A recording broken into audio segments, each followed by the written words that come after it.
Ovom prilikom posebno bih se zahvalio Strahinji Lukiću iz Elephant Videos produkcije. U sklopu objekta nalaze se 2 studija, foto i podcast studio. Za više informacija posetite link u opisu ovog videa. Sport Vision je lider u sportskoj maloprodaji na Balkanu, a sedište se nalazi u Beogradu. Prodavnica ima strateška partnerstva sa velikim brendovima poput Nike-a, Adidasa, Kolmara, North Face-a i mnogih drugih. Za više informacija posetite link u opisu ovog videa. Dobar dan poštovani gledalci, dobrodošli u 31. epizodu Swish-casta. Moj današnji gost je sportski direktor košarkaške Admiral Bet ABA lige Milija Vojinović. Dobar dan Milija, pre svega kako ste? Dobro, hvala Bogu, hvala na pozivu. Hvala vam prvo na izdvojenom vremenu. Prva stvar, vaša karijera u košarkaškom sudijstvu je stvarno impresivna, ali bih volio da vas prvo pitam šta vas je inspirisalo da postanete sudija i koji su bili prvi izazovi? Pa obično svi sudije su prethodno trebalo bi da igraju sport koji će posle da sude. Ja sam trenirao košarku i to obično bude tako kada se ne vidi neka afirmacija kao košarkaša da ostanemo u sportu, ostanemo u košarci, tako da je to bilo u Nikšiću, dakle sam ja rođen u tom vremenu, formirao se bio košarkaški klub i jedan opšti projekat razvoja košarke u tom gradu, tako da najtalentovaniji su ostali da igraju, neki su se usmerili na trenerski posao, moj brat stariji i ja i naš najbolji prijatelj, mi smo se usmerili na košarkaško suđenje i eto, tako je to počelo. Kako ste se borili sa pritiskom i stresom suđenja velikih utakmica u evropskim takmičenjima? Pa mislim da je pritisak i stres više se nosi na domaćim takmičenjima, na utakmicama u domaćem šampionatu, a mada vremenom se isprofiliše to stanje i svijesti i nekad nisam, da budem iskren, osjećao neki preveliki pritisak. Moj je bio posao da izađem na teren, da podijelim pravdu i mislim da je košarkaška utakmica predstava gdje dolazi se da se gledaju igrači i da se analiziraju taktike trenera, a ne sudija treba da je u nekom drugom planu, da bude servis za odigravanje te utakmice. Kako ste došli do pozicije sportskog direktora ABA lige i šta možete mi kažete o toj tranziciji i u dva posla? Pa to je bio jedan period kada je prethodnom menadžmentu istekao ugovor u ABA ligi. Ja sam se inače pre toga školovao za sportskog menadžera na Fakultetu za sport i fizičku kulturu, tako da sam negdje i razmišljao o toj, da kažem, nekoj funkciji u sportu, da radim u sportskoj administraciji, u nekom menadžmentu.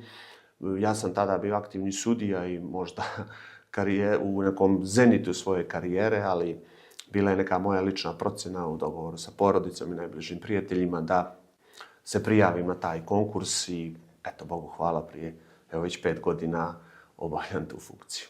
Koliko se razlikuju organizacije Admiral Bet ABA lige od perioda kad ste vi postali sportski direktor pa sve do danas? Pa ne zahvaljujem da ja sad o tome govorim, ali mislim da smo napravili značajne iskorake, pre svega u nekom organizacionom smislu.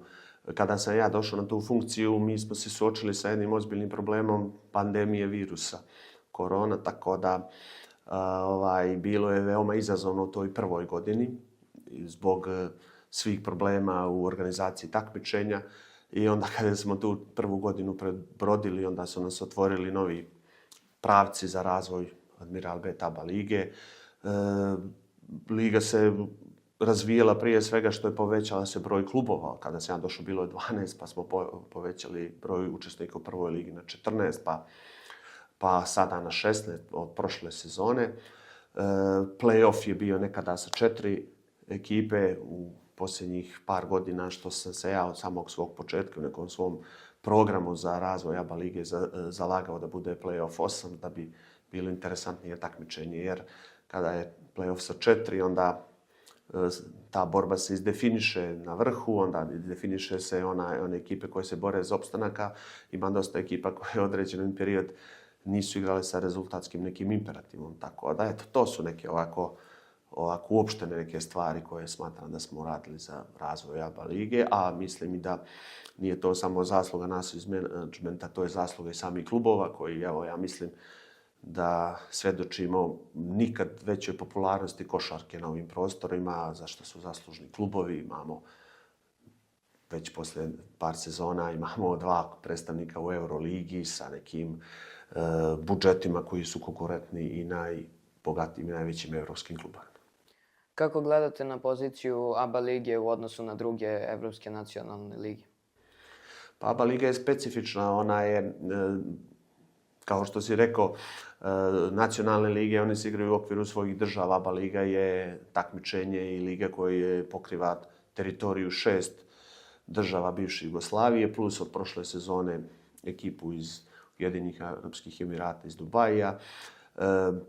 Mislim u smislu kvaliteta da je ABA liga jedna od najkvalitetnijih evropskih liga i samim tim kada pogledamo koji su treneri trenutno u klubovima ABA lige, koji igrači igraju u klubovima unutar ABA lige, organizacija, imajući u vidu da su sve utakmice u direktnim TV prenosima, tako da smatram da ABA liga ne zaostaje, nego čak u nekim stvarima u komunikaciji sa kolegama iz drugih liga, oni nas izuzetno cijene i poštuju. Kakav je proces donošenja odluka u ABA ligi bio kada su takmičenje dodao klub iz Arapskih Emirata Dubai? Pa kao i sve odluke u ABA ligi, ABA liga je prije svega firma, vlasništvo klubova, sve odluke donose klubovi na skupštini, glasanjem. Odluka o Dubaju je bila jednoglasna, tako da a nakon te odluke klubova posle je prepušteno nama menadžmentu da organizujemo što u poslovnom delu direktoru, u sportskom delu meni kao sportskom direktoru da organizujemo takmičenje. Pominju se i Beč i Abu Dhabi kao gradovi koji će imati predstavnike u narednim godinama u ABA 2 ligi i u ABA ligi. Da li su to samo spekulacije ili je već došlo do nekih razgovora?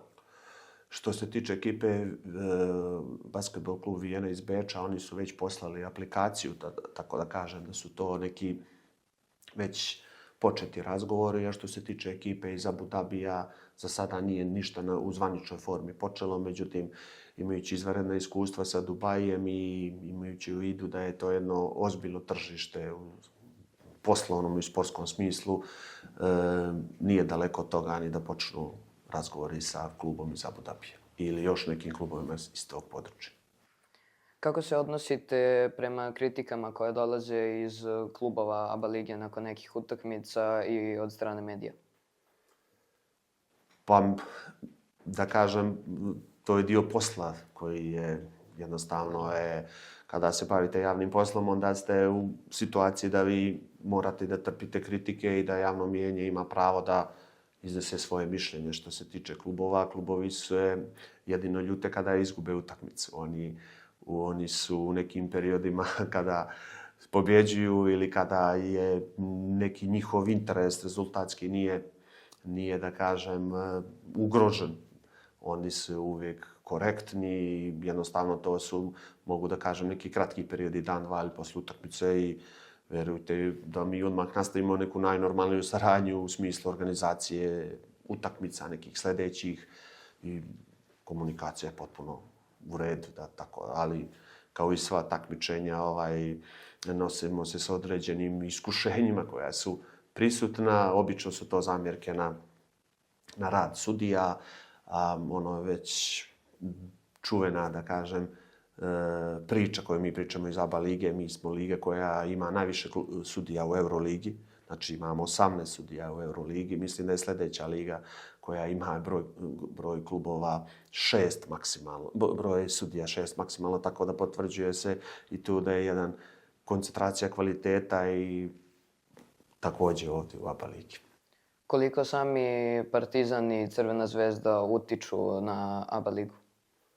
Značaj Crvene zvezde i Partizana je ogroman, ne smanjujući ni uticaj i drugih klubova. Svi imaju na neki svoj poseban način, donose na kvalitetu u ABA ligi. Zvezda i Partizan ove godine, pre sam isto rekao, su konkurentni i da kažem vrlo su blizu nekih svojih najboljih rezultata, da eto nadamo se da će u nekom periodu koji je ispred nas doći do svojih ambicija. Ono što svi želimo, to su, da kažem, plasmani u play-in, play-off, a zašto ne i na Final Four, imajući u vidu kako je Euroliga ove godine izjednačena, tako da mislim da do posljednje utakmice će oni biti i konkurentni i nadam se da će obradovati sve nas ovdje. Možete li mi reći nešto više o tome kako se postavljaju timovi sudija za utakmice Admiral Bet ABA ligi? U sklopu sportskog sektora imamo i komesara za delegiranje sudija, on delegira sudije, ima potpunu samostalnost u svom radu, on je obavezan svoj izvještaj da dostavlja meni kao sportskom direktoru, a poslije ja taj izvještaj koji je, vjerujte, veoma obiman, predstavlja se klubovima. Možda mu je posao, da kažem, s jedne strane težak i odgovoran, a s druge strane lak, kao što sam rekao, ima na raspolaganju veliki broj kvalitetnih sudija, tako da recimo to je dio njegovog posla, ali neke najznačajnije derbi utakmice u ABA ligi sude sudije koje je kolo pre ili kolo posle su sudili derbije u Euroligi tipa Olympiakos, Panathinaikos, Real Madrid ili Barcelona, tako da oni, ne znam kako bih rekao, da li oni nose iskustvo iz ABA lige na tim euroligaškim utakmicama ili iz Eurolige donose u ABA ligu. Tako da, eto, to je neka običajna procedura. Kako biste ocenili trenutnu atmosferu među klubovima u Admiral Bet ABA ligi? Pa klubovi, oni mislim da je ova sezona nekako, po mom nekom mišljenju, da je taj neki harmoničan odnos, bar za sada, tako osjećam. Evo, nevezano za košarku i ABA ligu, pre par dana je odigran fudbalski derbi između Crvene zvezde i Partizana i vidio sam da je njihova srdačnost i komunikacija uprava jednog i drugog kluba bila za mene onako veoma impresivna i ja to želim u ABA ligi. Negdje kada sam, sjećam se, iznosio svoj program ABA lige, rekao sam da mi je želja da gledam utakmice u društvu predsjednika jednog i drugog kluba, jednog s lijeve, jednog s desne strane, a ne da budu, da kažem, u nekim svojim boksovima ili da čak i ne prisustvuju utakmicama zbog nekih svojih razloga kada njihova ekipa gostuje. Da li mislite da je uvođenje NBA u Evropu dobra stvar za razvoj košarke? Da budem iskren, nemam baš neke ni stavove, nemam ni neke informacije. Ta neka globalizacija kada je u pitanju sport i košarka će donijeti nešto. Mislim da nemam neki stav. Mislim da ne može ništa da donese loše. Nadam se čak da će donijeti dobro. Iako je to već, kako bi se reklo, ima dima, ima i vatre. Vjerovatno je to neki put kojim se kreće iz NBA ka Evropi. Da li možete da mi izdvojite vaše omiljene utakmice kako u sudijskom, tako u administrativnom smislu? Pa u administrativnom smislu sve su utakmice, da kažem, jednake. Nemam ne bih čak izdvojio ni finalnu utakmicu u odnosu na utakmicu nekog kola, drugog, trećeg ili osmog. A ovo pitanje u neko koje su utakmice, vjerovatno se sjećam utakmice mog prvog derbija Zvezda i Partizan, kada su igrali, kada sam ja sudio tu utakmicu sa nepune 22 godine, jer utakmica igrala 3. oktobra, ja sam 12. oktobra napunio 22 godine. To je to, kažem, tu utakmicu bi se setio bih se i prve euroligaške utakmice. Sudio sam Olympiakos Alba, a i svoju euroligašku karijeru sam završio na istoj utakmici, samo u Berlinu. Igrali su Alba i Olympiakos. Da li je to bila neka simbolika da treba da se profesije promijene? Eto, možda sam neke utakmice zaboravio. Sudio sam sa svojim rođenim bratom, isto Zvezda Partizan, isto da kažem da je to isto značajno za mene. A utakmice nikad nisam delio na velike i male. Bilo je tu, Bogu hvala, u mojoj karijeri dosta utakmice u Euroligi i nacionalnim prvenstvima i ABA ligi i nacionalnom kupu i finala i velikih utakmica sa velikim igračima na terenu i akterima velikih trenera, tako da eto, to je neki, da kažem ovako, rezime te neke karijere. Koje savjete možete da date za naredne generacije sportista? Pa sportisti, ja mislim da su neka vremena kada je sport u pitanju, ima velika je popularnost i mogu da pričamo o košarci, pogotovo sada svedočimo vremenu da smo mi svetski vice šampioni, osvajači bronzane medalje na olimpijskim igrama i samim tim ovo što sam i pre rekao, da imamo 2 kluba u Euroligi, tako da popularnost košarke je baš onako, mislim, u zenitu i da mislim da je sve veći kvantitet tih dječaka koji sada počinju da igraju košarku. Mislim da je istrajnost je, da kažem, neka moja sugestija tim mlađim generacijama da ipak nije lako možda u početku, u nekom periodu njihove karijere, ali ipak da istraju do kraja, da budu posvećeni i mislim da ono o čemu oni sanjaju, ako budu imali maksimalnu posvećenost, maksimalni fokus na svoje karijere i na to što rade, da će doći do svojih željenih postignuća. Poštovani gledalci, to je to što se tiče ovog izdanja Switchcasta. Milija, čast mi je bilo da vodim ovaj razgovor s vama. Samo bih vas zamolio da se obratite našim gledalcima u kameru da im nešto poručite. Pa nisi se baš pripremio šta bih mogao nešto da poručim. Eto, da kažem da je možda primjer upravo Dimitrija, kako je jedna odlučnost, jedna hrabrost da se on suoči sa izazovom, da on ima neki svoj podcast u nekoj, po meni, ekspanziji te profesije, tih podcasta i da je ono što bi poručio gledalcima je neka moja lična želja njima, da ih poželim dobro zdravlje svima i da vole sport i da uživaju u sportu i da sport doživljava u onom smislu kao što je definicija sporta, uživanje, razonoda i zabava, a ne nikako drugačije kao što je možda neki narativ trenutno prisutan. Toliko.